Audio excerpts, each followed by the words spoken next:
What's up, YouTube world? It's your boy Halucha Lucha, aka Matthew J. Brownlee, and I'm back with another NXT breakdown, discussion, review, opinion video thing, where I take NXT and I break it down. I go through the show and I say what I like, what I didn't like. All that good stuff is in the book. Trying something, I like trying something different. I think I did it with AEW. This is what I'm going to do for now. It's not like completely different. It's not like I'm just going to do something completely. I'm going to do what I did before, where I'm just going to say what I didn't like or what I did like about the show and give my opinion. But I'm just going to go through the show from the start to the finish. So instead of just saying, oh, I didn't like this part, and then go jump over the next and be like, oh, I didn't like this. I just go through how the show starts and how it finished, and I say if I liked that segment or that match, or if I didn't. Pretty much how it's gonna go. Make sure you guys like, comment, subscribe. I see y'all be looking. I see y'all be watching my joints. If you like the food videos, subscribe, because I'm going to be doing more food. I'm going to be doing some speech therapy. First of all, oh my goodness, couldn't get through that. But I'm going to be doing more food reviews. So if you like the food reviews, go and hit that subscribe button for my food reviews. If you like the wrestling reviews, subscribe for that. And if you enjoy the Pokemon stuff that I will probably be doing in the future, subscribe for all of that. Like, comment, share, subscribe, all that good stuff. Be active. Help your boy out.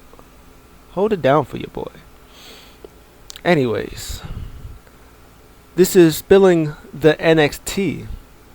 The good, the bad, and the infamy. Let's talk about it. So, beginning of the show starts, and we have Io Shirai versus Shotzi Blackheart. Match was really good. Of course, Io Shirai is awesome. She's the greatest. Shotzi Blackheart's really good. She's new-ish to NXT. She's been there for maybe a year or two. She's done a lot of stuff in the indies. But as soon as she came to the main roster, she was like, skyrocketed straight to main event, man. She had her win over Mia Yim a couple weeks ago. She's been whooping on the Robert Stone brand for weeks. So they're doing great. She's doing great. Yeah, man. This was just a match. Some good spots. I'm not gonna really talk about the match that much, but I will talk about the ending sequence. Io Shirai German suplex Shotzi Blackheart on the outside apron, which if nobody knows this, it's the hardest part of the apron, just the hardest part of the ring. So just let you know. And she German suplexed her on that. Rammed her body on like the outside, threw her inside the ring, hit the over the rope moonsault, or whatever it's called. Like it her like legs and stuff hit her Shotzi's stomach for the win. That was cool. There's also a cool spot where Shotzi hit she had like a straight jacket. She hit a straight jacket suplex, and then when Io got out for it too, Shotzi reversed it into like a submission move. That was pretty dope. But what's next for this is it's a battle royal, which Candice LeRae and Tegan Knox both mentioned, which was fine. It was there. Johnny Gargano was hilarious because he was just talking about Tegan breaking her TV, even though it was Candice LeRae. And he was talking about her sending her the bill for the TV, and they had to settle for the guest room and this crappy TV, which was kind of funny. It was like, but it's your house. You're the one that bought the crappy TV, so why are you complaining? It was hilarious. And yeah, that was hilarious. And he was talking about he has to watch Chris Crooked Tooth Thatcher and Bootleg Slash. That was hilarious. By the way, you already know the vibes. I got my handy dandy notes, so that's what I got. So that's their future. Takeover, they announced this in October 4th, I think. So like 2 weeks away. Is it 2.5 weeks? So that's a thing. So they're fast tracking the this takeover pay-per-view, so they gotta get their stuff in. So next week is gonna be a battle royal. Shotzi just lost, so she's not winning no battle royal. They had the only person who really has the chance to win, who most likely would win, is Rhea Ripley. Cause they have they're supposedly supposed to have the draft. They're supposed to do a draft in October. So my guess would be that they did this. They're doing this takeover. Maybe they're gonna do Io Shirai versus Rhea Ripley, and when Rhea Ripley loses, maybe she'll get drafted to Raw or drafted to SmackDown. I would say drafted to Raw, because she might be inserted in that Raw Women's Championship match to face against Asuka, because Bayley is going to do her thing with Sasha Banks on SmackDown. So I could see Rhea Ripley going to Raw after Clash of Champions, whenever Clash of Champions is. Rhea Ripley comes out, and this is my brutality, and then they do a thing with her and a thing with her and Asuka, which was going to be a fan-freaking-tastic. So that's how I see it. Dakota Kai and Raquel Gonzalez, no. They already had their chance at the last takeover, so there's no really need for them to win. Candice LeRae, no. Tegan Knox, no, because they're probably going to fight each other. I think Xia Li's in it, no. She's going to be busy doing whatever. So yeah, the only people that could win would be Rhea Ripley, who's going to win, and Dakota Kai, who already had her chance at the last pay-per-view, unless they do a triple threat between the three, which would be fine. But I think it's obvious. Rhea Ripley's been on a tear. She's been spanking Robert Stone brand. She just had that fantastic main event with Mercedes Martinez last week. Yeah, last week, because she wasn't on this past week. So yeah, she just had that match with her, got over, she won. Mercedes Martinez is not in the battle royal either, because she's in Retribution, so she's already on the main roster again. So yeah, so that's gonna be that. That's gonna be good stuff. Next up was Ciampa versus Desmond Troy.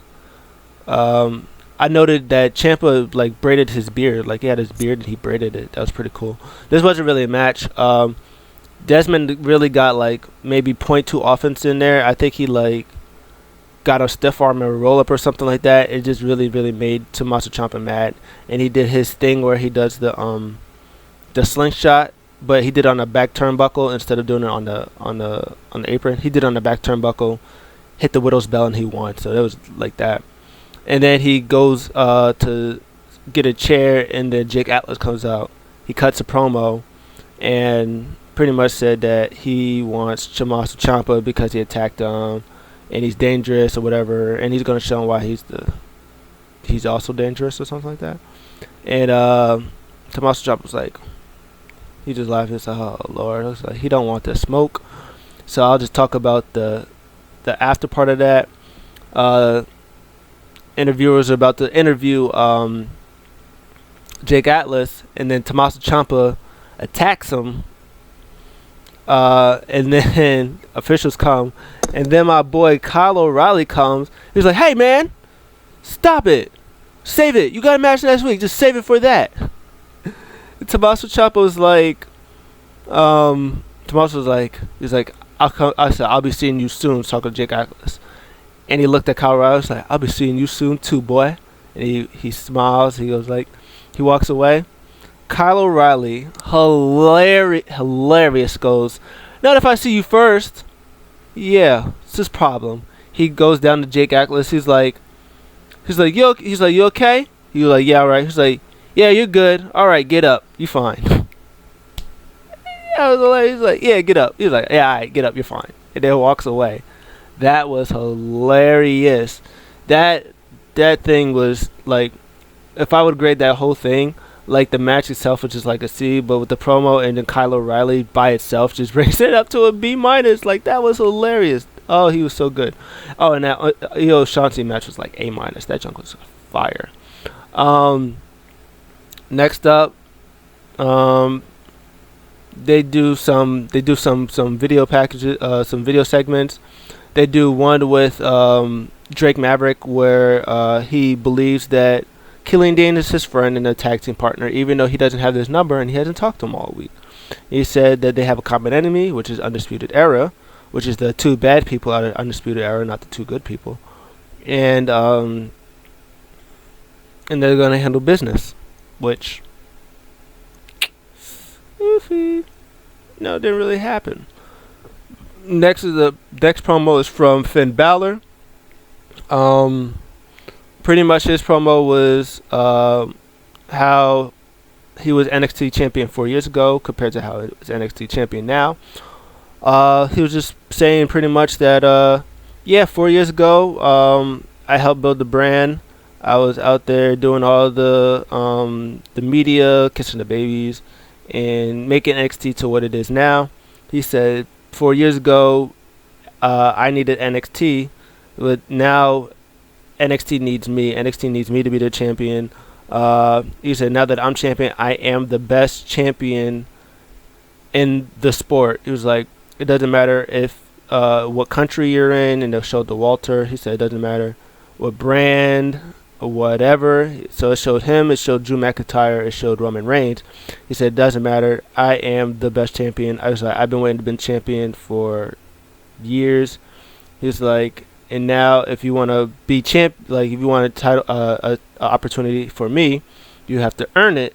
He's like, oh, what did he say? Oh, he said before. He said you better look both ways before you cross the print, which was a nice ending to that.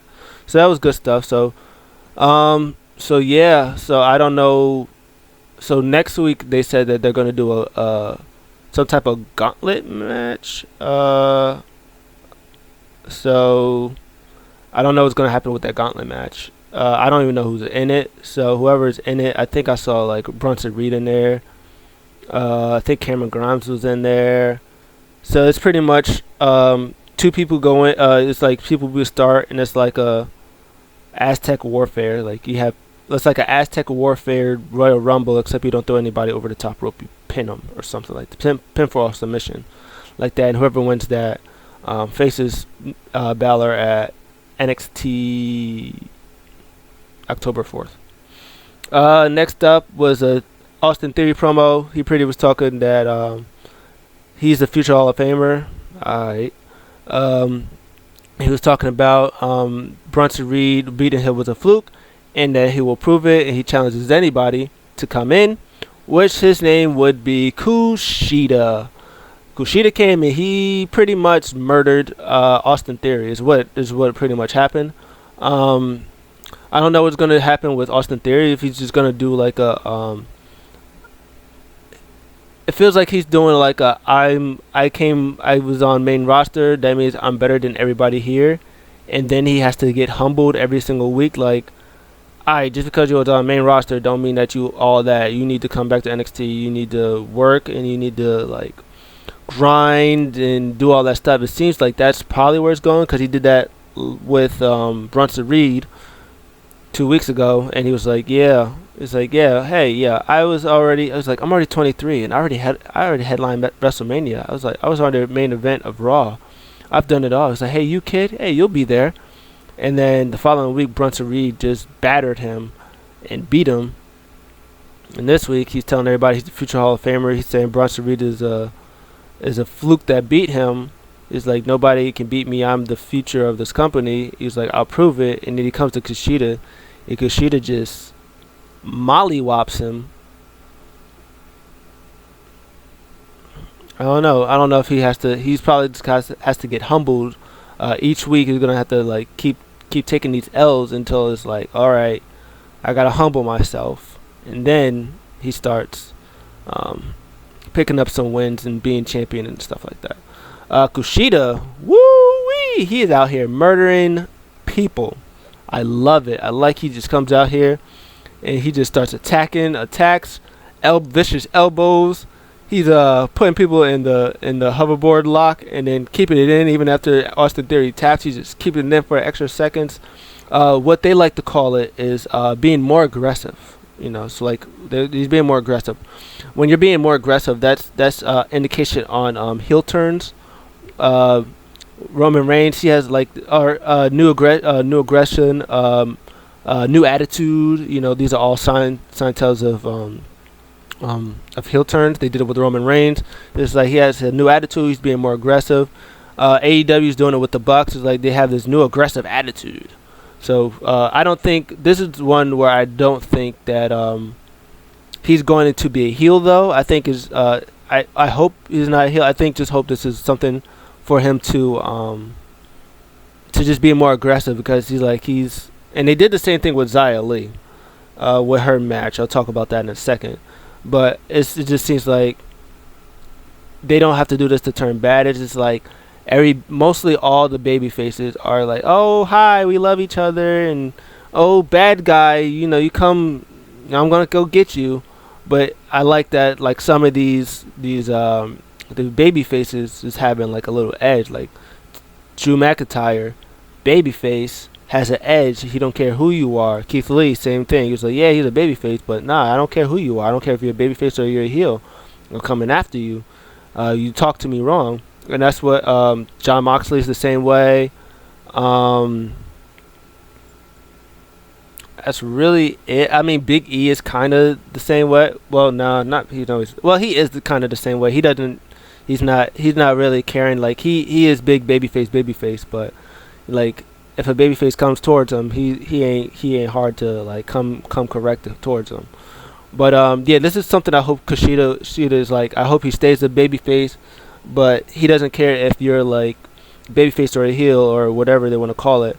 Like, nah, you come towards me, like we have problems, and I don't care. I ain't your friend. That's what WWE is based on, friends. It's like, nah, I ain't your friend. I want to come to win championships. I want to come to win matches and win championships, and that's what I hope he does. He's gonna have a match with Velveteen Dream eventually. I don't know when though. Maybe at Takeover. That's probably when they're gonna do it. Then Breezango versus Imperium for the tag team championships. Excellent. I probably did that a B plus-ish in that area. It was really good. A couple of weeks ago, like 4 weeks ago, when they lost the titles, it was pretty much Imperium was not on the same page, which would lead to Breezango winning the tag team championships. They capitalized on their mistakes. This week, Imperium were very much on the same page. They came out to the little subtle remix to their theme song. It happens like all the time. Like when you don't want to do a full theme song, you just do some of them. They just come out. They start brawling with them immediately. They were hitting their double team moves more crisply. This was a good match. But in the end, Breezango wins. Imperium is about to do. I think they're about to do the Union, the European Bomb. I think they call it. But Fandango pushed Eichner into like towards the end of the turnbuckle. Breeze pushed Marcel Bartel out the ring, and then he rose him up for the win. Breezango was also dressed like Fashion Police, and I like their the little tag team championship, their entry, where it said that their former occupation was like fashion police officers, astronauts, and all the other stuff, and it said pet peeves, and it says the pet peeves are people who dress bad. It's hilarious, but yeah. So pretty much, Imperium's going to NXT UK. Like I've been saying this. I even watched NXT UK, and when they had like the tag team, it was Gallus and Kenny Williams and Amir Johnson. Whatchamacface? Of course, Gallus wins because they're tag team champions. And then everybody shows up. The Hunt shows up. Mark Andrews and Flash Webster Morgan shows up. I think the Pretty Deadly walks in, and then I think Ashton Smith and his tag team partner, whoever that is, they show up. They all like surround him, and then on a Titantron was just like Imperium just standing there like on a Titantron. So they're back NXT UK. So that's literally all they were there for. It was like, hey, we're gonna be here for NXT, and now NXT UK is back. Oh well, we'll be over there now. That's pretty much what I thought was gonna happen. That's exactly what happened. Breezango get their title defense in. They get that one title defense under their belt before they drop it to Legado de Fantasma. That's pretty much what they're holding there for. And they probably might go to the main roster too, because that main roster needs tag teams. So that was all good stuff. I enjoyed all of that. Also, pretty good stuff was Xia Li and Jesse something. I forget their name, but they faced off against Kate and Carter and Casey Catanzaro.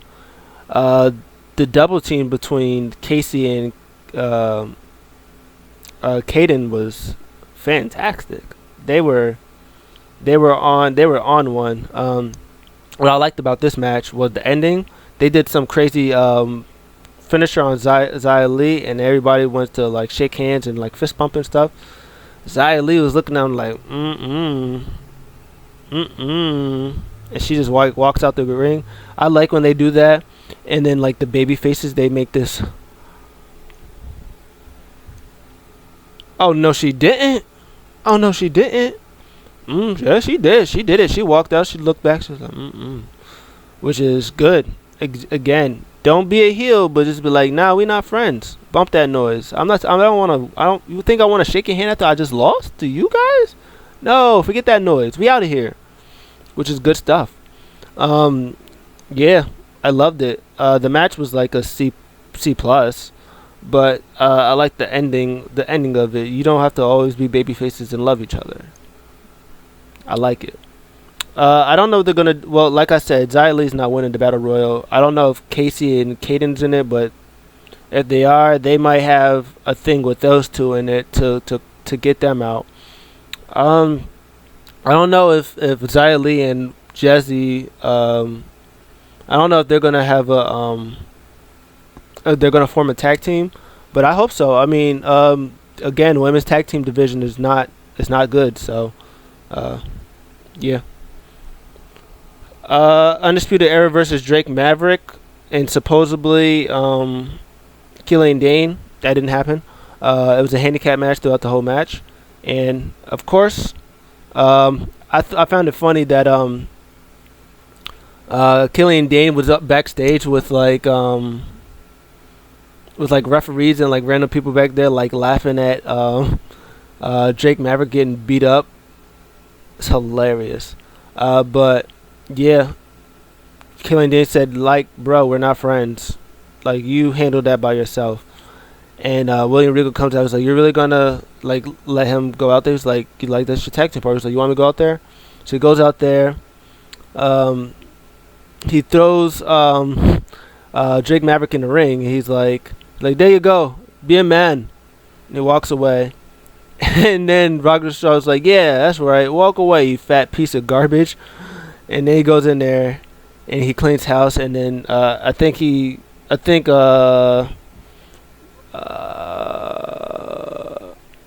not Roderick Strong, but the other one, Bobby Fish. I think he hits him with a chair or something like that. And yeah, they clean house. They end up winning by DQ. And Drake Maverick was like, see, yeah, I told you.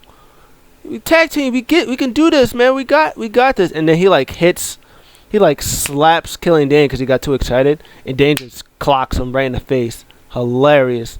So literally, NXT was like pretty much everybody is gonna go to the main roster soon, and we don't know what to do, so we're just gonna put them in these random feuds. That's pretty much what this felt like. This episode felt like. Kyle O'Reilly, Roderick Strong, and Bobby Fish is just helping Drake Maverick and Killian form this oddball tag team that they've been working on. And then once they do it, maybe at Takeover, I'm guessing, once they officially win, they'll go on to probably go to the main roster. I don't know when they're going to the main roster. I don't know if they're just going to keep helping tag teams or keep helping doing weird stuff until they go to the main roster. But I don't know when they're going to do that. But that's pretty much what they're doing. Next week, they announced the Gauntlet Women's match that Rhea Ripley is going to completely win. They announced Ciampa versus Atlas, which Ciampa is going to completely win. And then that Gauntlet match that I don't know who's in it, but maybe Cameron Grimes might win. I don't know. It really depends on who's in it. Finally, main event, North American Championship, Timothy Thatcher versus Damian Priest.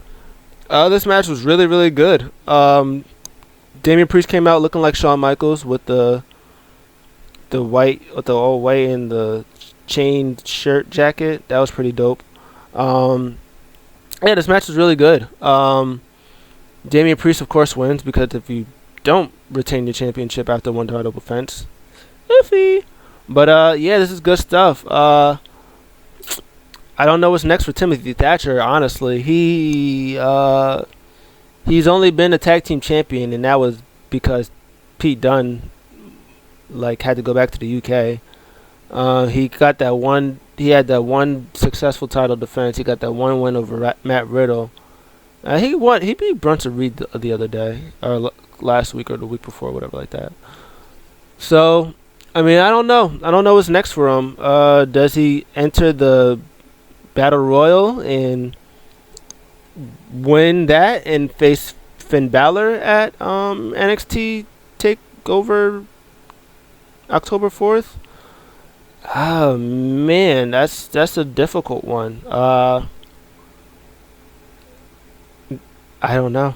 I don't know if they're gonna. Maybe they might bring him to NXT UK too. I don't know what's gonna really happen. Well, they might not put him to. No, they're not gonna put him in UK. They probably won't do that. But yeah, I don't know what's gonna happen with him next. Maybe he might do a thing with Johnny Gargano because Johnny Gargano called him Toothless Thatcher. That was hilarious. The match was good. Timothy Thatcher was working on that arm. In the end, though, he hit his spinning kick thing. He went on the top rope and hit I forget the name of it. A spinning heel kick. He hit one of those from the top rope, and then he hit the Crossroads or the Reckoning. My bad, for the win. That's pretty dope ending spot.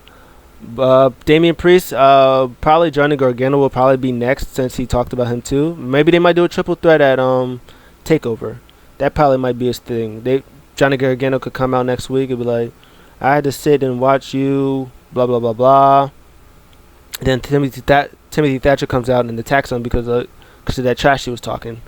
And Damian Priest probably gets involved. They'll probably have triple threat maybe next week at the Takeover, and that would probably be the best thing I can see, especially for Timothy Thatcher, to keep him in that North American Championship run. Yeah, I don't know who's gonna win that gauntlet match though. I want it to be Bronson Reed, but it might be it might be Cameron Grimes. I don't know, man. It's gonna be good stuff. By the way, that match was really good. A-, fuck it. I'm giving everything A-. As the show was, an A-. I give the whole show A-. The matches, the three champions, they put on excellent performances. Io and Shotzi was really good. The tag team title match was really good, and the main event was really good. They're developing stories, which is really good. we'll see what happens next week on the road to Takeover October 4th. Until next time, I'll see you guys later. I'm out.